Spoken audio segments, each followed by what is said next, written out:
Hello everyone, this is your online tutor Nature Arun. Today I am going to discuss about chapter number 13. The chapter is Mauryan Dynasty अर्थात मौर्य राजवंश। आज मैं मौर्य राजवंश के बारे में आप लोगों को बताने जा रहा हूँ। सो without any delay, let's start. Before the establishment of Mauryan Empire, India was divided into many small kingdoms. Mauryan साम्राज्य की स्थापना के पहले इंडिया कई सारे छोटे छोटे राज्यों में, किंगडम्स में डिवाइड था। The disunity among them was the main cause of frequent foreign invasions. और उस समय जो किंगडम्स था उसमें डिसयूनिटी था, एकता नहीं थी, और जिसकी वजह से विदेशी आक्रमण आसानी से भारत पर हो जाता था। In 326 BCE, Alexander the son of King Philip of Macedonia invaded India and defeated King Porus पुरु, और लगभग 326 BCE के आसपास एलेक्जेंडर जो किंग फिलिप का सन था, वो राजा थे मैकेडोनिया के, वह इंडिया पर चढ़ाई करते हैं और जो पोरस के राजा हैं उनको वो परास्त करते हैं। He wanted to capture Magadha but was not successful. वह चाहते थे कि मगध को हम कैप्चर कर लें, उस पर सफलता प्राप्त कर लें, विजय कर लें, बट वो नहीं कर पाए। Before returning to Greece he distributed his conquered territories in India among his governors. और जब वह ग्रीस लौट रहे थे तो जितने सारे टेरिटरीज को वो कैप्चर किए थे उसको अपने गवर्नर्स के बीच में वो डिवाइड कर दिए, बांट दिए। एलेक्जेंडर डाइड इन 323 BCE और एलेक्जेंडर 323 BCE में मर जाता है। At that time Magadha was ruled by the Nanda ruler Ghananand, और इस समय मगध का जो शासन था घनानंद के हाथों में था, जो नंद रूलर, नंद वंश के शासक था। He was an unpopular ruler, और वह बहुत ही प्रसिद्ध या प्रिय शासक नहीं था, वो अप्रिय शासक था, बदनाम शासक था। उनके बारे में जो लोग थे, प्रजा थे, अच्छी उनकी धारणा नहीं थी। अ ब्राह्मण teacher Chanakya known as Kautilya, who was insulted by Ghananand, vowed to destroy the empire of the Nans. और एक ब्राह्मण टीचर, एक ब्राह्मण शिक्षक थे जिनका नाम था चाणक्य। हम सभी जानते हैं उनको कौटिल्य या विष्णुगुप्त भी हम लोग कहते हैं, कई नामों से उनको पुकारा जाता है। वो घनानंद के द्वारा इंसल्ट किए जाते हैं अपने दरबार में, तो वो वोड अर्थात शपथ लेते हैं कि मैं इनके शासन को समाप्त करके रहूँगा। They collected a group of soldiers and captured Sindh and Punjab, और वे क्या करते हैं, एक समूह बनाते हैं सोल्जर्स का, इकट्ठा करते हैं सोल्जर्स को और सिंध और पंजाब पर कैप्चर कर लेते हैं।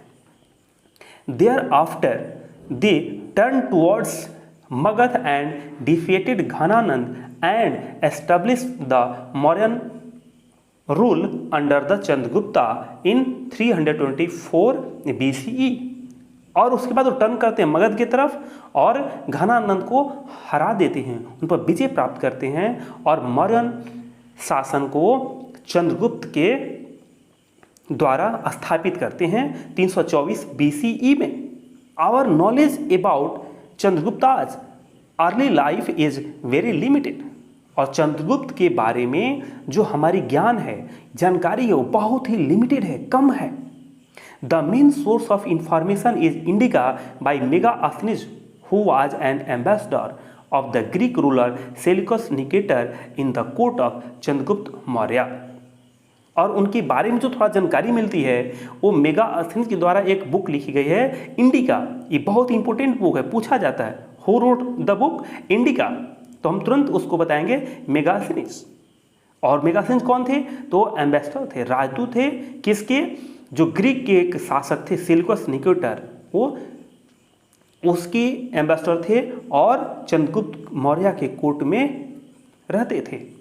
Seleucus was the commander of Alexander, और सेल्यूकस जो था वो एलेक्जेंडर का कमांडर था। द अदर सोर्सेस आर, और उसके अलावा जो जानकारी हो चंद्रगुप्त के बारे में मिलती थी वो था Puranas, Buddhist and Jain literature, बौद्ध धर्म और जैन धर्म जो साहित्य था उससे जानकारी मिलती थी। कौटिल्याज अर्थशास्त्र, Ashoka addicts, inscriptions on rocks and stone pillars and remains of the monuments. और उसके अलावा कौटिल्य के द्वारा जो अर्थशास्त्र बहुत ही फेमस बुक है और उसको हम सभी को स्टडी करना चाहिए, तो उसमें जानकारी मिलती है। और अशोका के द्वारा जो रॉक पिलर्स वगैरह पर जो खुदाई किया गया है, लिखवाया गया है, उस सब के माध्यम से हमें चंद्रगुप्त मौर्य के बारे में जानकारी मिलती है। यहाँ जो हम इस तस्वीर में देख रहे हैं यही वो ब्राह्मण टीचर हैं जिनको हम लोग चाणक्य या कौटिल्य कहते हैं। Do you know Megasthenes the ambassador of Greek ruler Seleucus describe the court of the Chandraguptas. और मेगास्थनीज जो थे वो ग्रीक रूलर सेल्यूकस के एम्बेसडर थे जो चंद्रगुप्त मौर्य के जो कोर्ट था उसको बहुत अच्छे से वर्णित किए थे, व्याख्या किए थे। He said that the king gave darshan to the public on a special occasions on a golden palanquin. और वो बताते हैं कि जो राजा हैं वो दर्शन देते हैं लोगों को किसी खास त्यौहार पर, उत्सव पर, एक सोने की पालकी में। His personal guards were women and the food was tasted by special servants before the king ate। और जो उनके व्यक्तिगत गार्ड्स के रूप में सुरक्षा की व्यवस्था जो देखते थे उसमें वुमेन हुआ करती थी, और जो उनका भोजन था वह कौन टेस्ट करता था? उससे पहले कोई जो दूसरा नौकर होता था वो टेस्ट करते थे। The Mauryan empire 321 to 297 BCE, जो मौर्यन साम्राज्य था वो 321 से लेकर के 297 BCE तक चला। Chandragupta was the first Mauryan ruler to establish such a great empire. और चंद्रगुप्त जो था वो पहला रूलर था जो मौर्यन शासन को एस्टेब्लिश किया, और मौर्यन शासन बहुत ही महान एम्पायर साम्राज्य साबित हुआ। It extended from north to south and east to west. और वह चंद्रगुप्त के द्वारा अपने शासन को उत्तर से दक्षिण और पूर्व से पश्चिम तक एक्सटेंड किया गया, अर्थात उसको विस्तारित किया गया, बढ़ाया गया। Including Afghanistan and Balochistan now in Pakistan. और उसमें अफगानिस्तान को मिला लीजिए, पाकिस्तान को भी मिलाया गया, जिसको बलूचिस्तान का एक पार्ट है पाकिस्तान का। उस सारे उस समय चंद्रगुप्त मौर्य का शासन काल में था। Chandragupta established his capital eight Pataliputra. और चंद्रगुप्त के द्वारा अपना राजधानी पाटलिपुत्र में स्थापित किया गया। Chanakya was Chandragupta's guru as well as his prime minister. जो चाणक्य थे वो चंद्रगुप्त के गुरु थे और उसके साथ साथ प्राइम मिनिस्टर भी थे, अर्थात प्रधानमंत्री भी थे। चाणक्य रोट अर्थशास्त्र a famous book on political administration. और चाणक्य के द्वारा, कौटिल्य के द्वारा एक बहुत ही फेमस बुक लिखा गया जिसका नाम अर्थशास्त्र है। ये जीके बिंदुसार सक्सीडेड चंद्रगुप्ता इन 297 BCE और बिंदुसार के द्वारा चंद्रगुप्त को 297 BCE में पराजित कर दिया जाता है and ruled up to 222 BCE और 272 BCE तक वो शासन करता है। कौन? Bindusara. He was a brave king और वो बहुत ही बहादुर राजा था। He protected the empire and developed good relations with the Greeks. He died in 222 BCE और जो बिंदुसार था वो अपने एम्पायर को बचा करके रखा, संरक्षित करके रखा और अपने रिलेशन को अदर कंट्री के साथ भी एक्सटेंड किया, बढ़ाया, जैसे ग्रीक्स के साथ में। और वो अंत में 272 BCE में डेड कर जाता है। After that Ashoka 222 to 232 BCE succeeded his father in 222 BCE but was crowned in 269 BCE। Ashoka, जो अशोका द ग्रेट भी हम कहते हैं, ये बहुत ही ग्रेट रूलर हुए इंडिया के। ये जो अपने पिता को सक्सीड अर्थात उन पर विजय प्राप्त करते हैं और ये जो क्राउन था, मुकुट था अपने साम्राज्य का, वो कब पहनते हैं? 269 BCE में। He is considered to be one of the greatest rulers in the world history और विश्व के इतिहास में अशोक को एक महान शासक बताया गया है। He conquered the state of Kalinga, modern Odisha, और वह जो एक स्टेट था कलिंगा जिसको आज हम ओडिशा कहते हैं, उसको वो अपने साम्राज्य में मिला लिए थे। To complete his rule over almost the whole of India, ये लगभग पूरे भारत पर अपना शासन स्थापित कर लिए थे। Battle of Kalinga was a very fierce battle, और जो कलिंग का बैटल हुआ, युद्ध हुआ, बहुत ही भीषण हुआ और उसमें बहुत सारे जान माल की नुकसान हुई। There was huge loss of life and property, और उस युद्ध में बहुत सारे जान माल की लॉस हुई, हानि हुई, धन संपदा की हानि हुई। The horror of war and cries of the widows and children deeply moved Ashoka, और उस युद्ध का जो परिणाम हुआ, जो असर पड़ा अशोका पर, और जो विडोज थी, विधवा थी, और जो बच्चे थे उनकी क्राई अर्थात जो उनकी चीख निकलती थी, उसको जब अशोका सुने तो उनके जीवन पर बहुत ही गहरा प्रभाव डाला। He pledged never to resort to war, और फिर अब वो कोई वार नहीं करेंगे, वो शपथ लेते हैं, प्रतिज्ञा करते हैं। The Kalinga war proved to be a great turning point in the Ashoka's life, और कलिंगा वार यह साबित कर देता है कि वहीं से अशोका के लाइफ का एक परिवर्तन प्रारंभ हो जाता है। He adopted Buddhism after the Kalinga War and spent the rest of his time in propagating and preaching it, not only in India but also in many other countries of the world।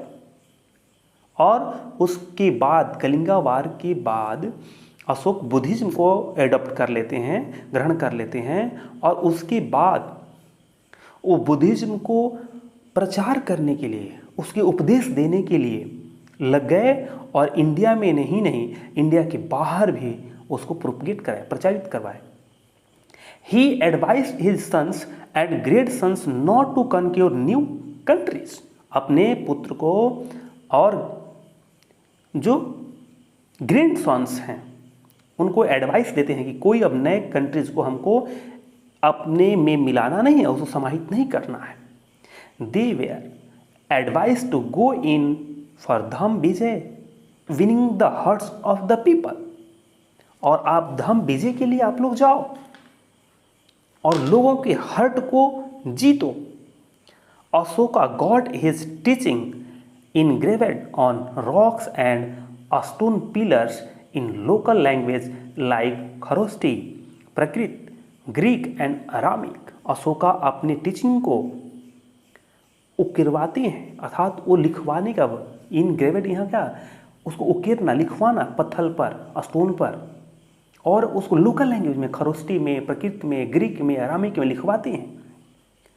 These teachings are known as his edicts, और उनके teachings को edicts कहा गया।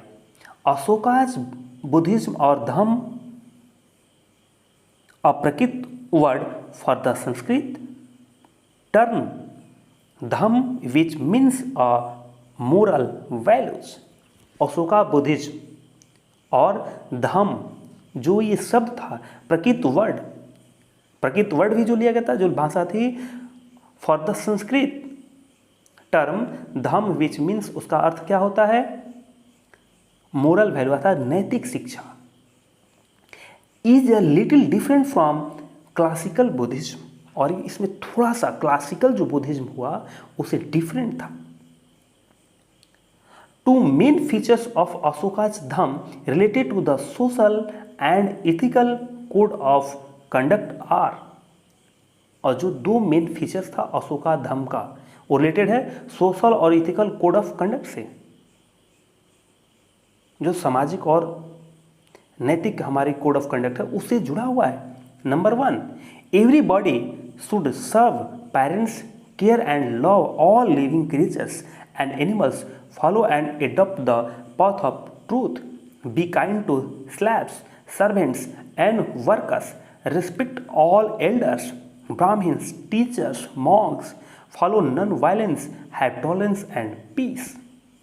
तो उसमें पहला जो उनका फीचर्स है, कहा है कि जो हमारे नौकर हैं या इस पृथ्वी पर जितने सारे क्रिएचर्स को बनाने वाले हैं, जितने सारे जीव हैं, उनके साथ हमें रेस्पेक्ट के साथ रहना है, हमें ट्रूथ के बल अर्थात सत्य के बल पर चलना है, काइंड दया का भाव रखना है, जो हमारे दास हैं, नौकर हैं, उनके साथ में जो काम करने वाले हैं, अपने से बड़ों का रिस्पेक्ट करना है, ब्राह्मण है उनका रिस्पेक्ट करना है, जो टीचर्स हैं, मॉन्क है, सन्यासी हैं, उन सभी का रिस्पेक्ट समान करना है, और नॉन वायलेंस, हिंसा नहीं करना है, और आपस में मिलकर सहिष्णुता के साथ में शांति के साथ रहना है। Second, everybody should avoid the arrogance, immunity, sacrifice of animals, fighting for reason and land.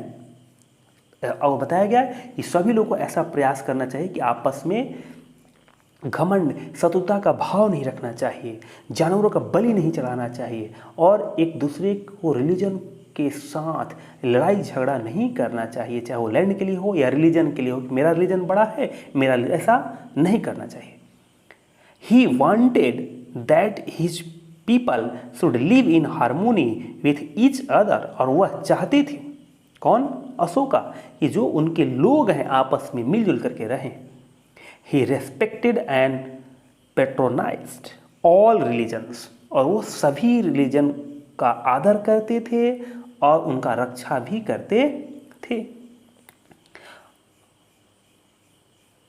Ashoka's state was really a welfare state, Ashoka का जो एस्टेट था, राज्य था, उसको कल्याणकारी राज्य कहा जाता था। He treated his people as a father would treat his children, और वह अपने जो प्रजा थे उसके साथ वैसा ही व्यवहार करते थे जैसा एक पिता अपने पुत्र के साथ करता था। He gave maximum facilities to his people. Trees were planted on both the sides of the roads. Wells were dug, hospitals for the people, and animals were opened. Orphanages and old age homes were also established during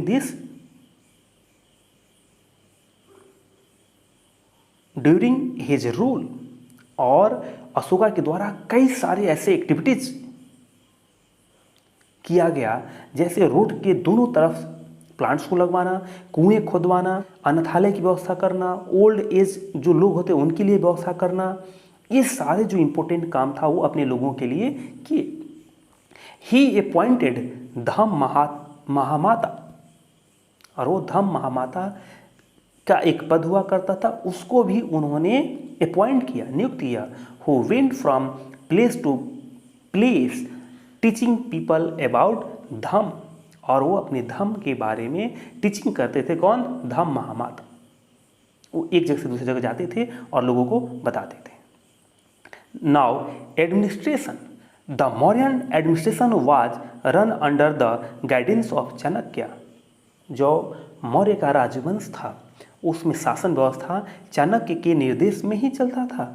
the king was the head of the state and enjoyed supreme powers of military, judiciary and civil administration. जो king थे उन्हीं के हाथ में प्रशासनिक व्यवस्था हुआ करता था, या वो सुप्रीम पावर्स उन्हीं के पास, मिलिट्री का भी होता था, न्यायिक व्यवस्था का, प्रशासनिक व्यवस्था का, इस सारा जो व्यवस्था था वो राजा के हाथ में होता था। He had a मंत्री परिषद, council of ministers to advise and assist him. उनके सहायता के लिए काउंसिल ऑफ मिनिस्टर होता था, अर्थात मंत्री परिषद की एक टीम होती थी। However, the king was not bound to follow their advice, और किंग ऐसा बंधित नहीं थे कि वो अपने मंत्री परिषद की बात को मानेंगे ही, वो उसको नकार भी सकते थे। The ministers were appointed on the basis of merit, और जो मंत्री परिषद थे अपॉइंट किए जाते थे मिनिस्टर्स, वो मेरिट के आधार पर किए जाते थे। He kept ladies as his bodyguards, और चंद्रगुप्त के द्वारा अपने बॉडीगार्ड के रूप में लेडीज को रखा गया था।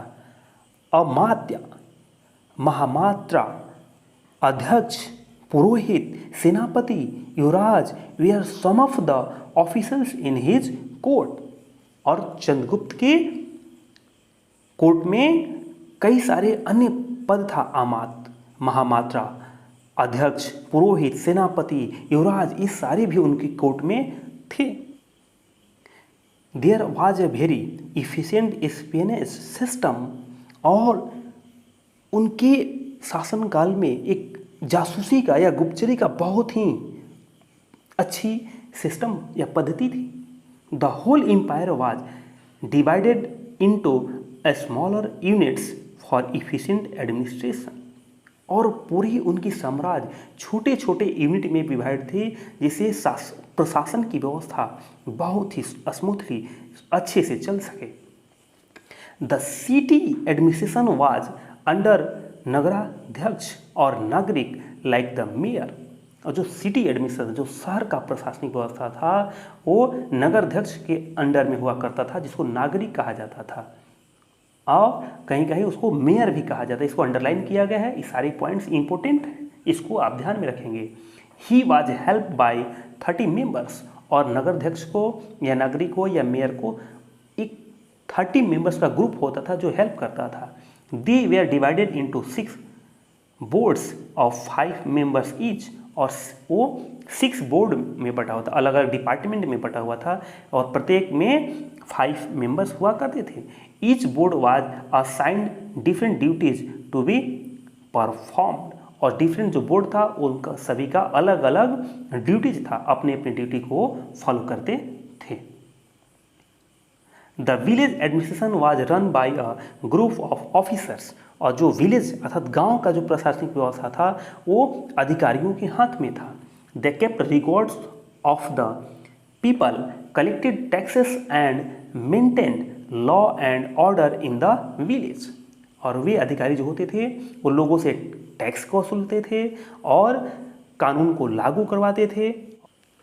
And this video is too much long, so I have divided this video in 2 parts. So first part is completed and wait for second part. Till now, goodbye, Jai Hind.